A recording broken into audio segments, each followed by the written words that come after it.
Thanks for joining us for another Tantrum House crowdfunding conniption. Today we're looking at two games coming to Kickstarter from 25th Century Games, Raw, the dice game, and Rhinelander. And as always, we want to make sure you're aware that our crowdfunded videos are sponsored in part by our own Kickstarter backers, as well as by the creators of these games.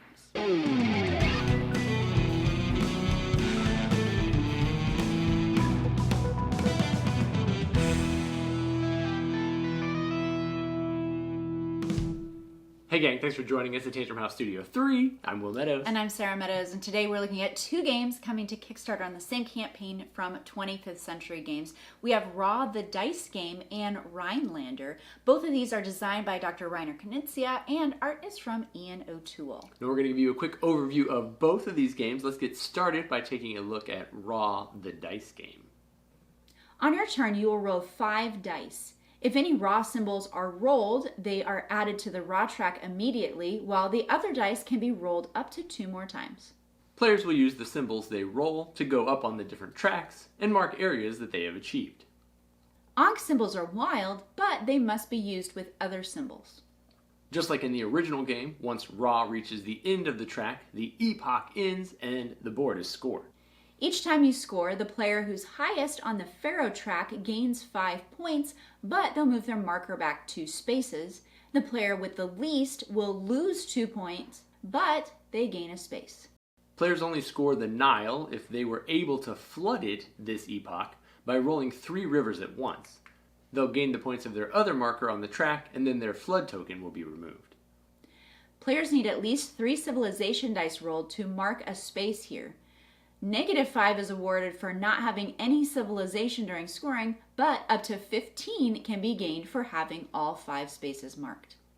Monuments are not scored until the end of the game. Players may place a cube on an empty space matching the color of the dice rolled. If a player wants to play an additional monument that turn, it costs 2 more dice, and that cube must go in a column where they have no other cubes.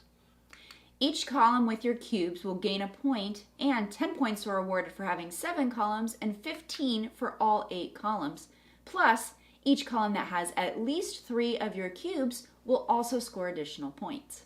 If a player manages to roll 4 or 5 raw dice, disaster strikes, meaning you get to determine the punishment for all of the other players.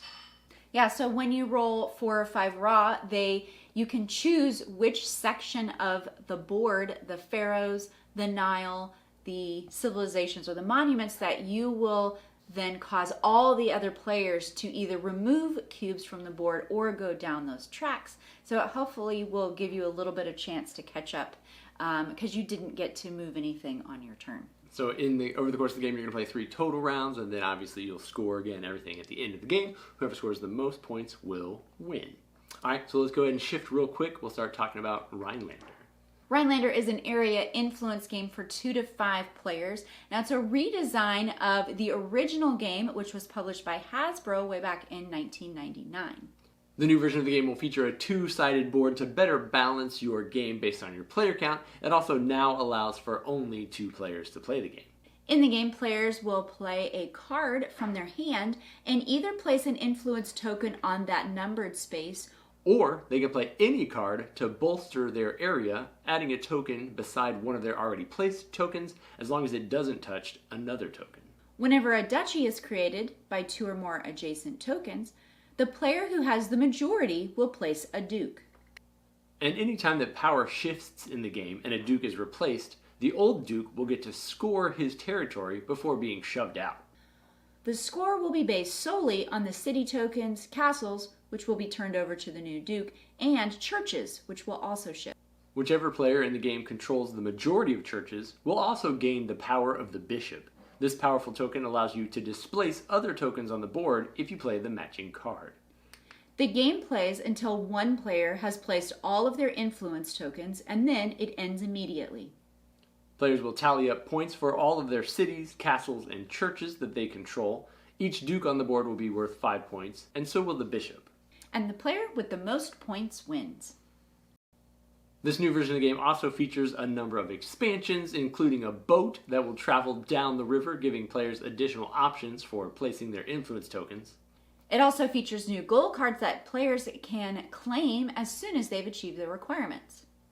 and new landmarks and power cards that replace the power of the bishop with unique abilities anytime you control the token on the board. Now, we've never had the opportunity, unfortunately, to play the original Rhinelander. I've heard people talk about it and say things like it was one of Knizia's most elegant designs, except for the fact that they didn't like it at certain player counts. And so obviously the new version is going to feature that double-sided board, which is going to fix things for your lower player counts, which I think is pretty clever. All the new art from Ian O'Toole really makes it a pretty beautiful package.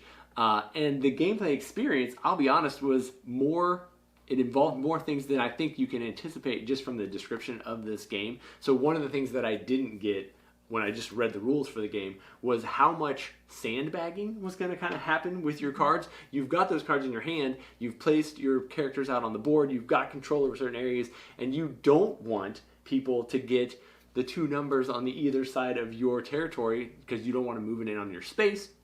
The way the deck works in the game is that you'll play cards until you draw up to the Joker, and then you'll reshuffle the deck immediately. And so there's a lot of strategy just in holding on to cards so that other people can't get them. Mm-hmm. And there were lots of little strategies like that I didn't see coming when I sat down to play the game. Yeah, one thing we didn't mention about gameplay is every player will have 3 walls that you can put up. They can't go in the river, but they can go on spaces to block territories or duchies from merging with others. So you can kind of block off your spaces. There's a lot of points to be had by gaining lots of little areas that you control and not necessarily one large one. So that may affect how you come into playing the game. We also didn't explain that during the setup you're putting out those tokens randomly on the board, so it's going to really up your replayability, because if 2 of the churches end up right next to each other and you can control them separately, and suddenly you've got the bishop and you've got a lot of power to be able to stick to boost other people out of the game. There are some interesting things that can happen just based on how the tokens lay out on the board. Yeah, but then somebody can come on and merge territories together, so then you might end up losing control over certain things. And control is going to shift and other areas of the board throughout the whole game, and you can gain lots of points by having your area taken over by other players. Right, that is the main way to score points in the game. You kind of think, oh, I want to have control of this area and I want to keep it and have it the entire game. However, if you get it turned over at the right times, you're actually going to score a lot of points by other people taking your territory. And so if you can have that happen a couple times early in the game and then get a bunch of your dukes out on the board late in the game, lots and lots of different ways to score and win in this game. Really interesting stuff. If either of these 2 games sounds interesting to you, you've got to check them out on Kickstarter right now. See all the stuff that's going on in the campaign, stretch goals, all that good stuff. 20th Century does a really great job of putting together some really nice packaged games. You don't want to miss out. Check them out now.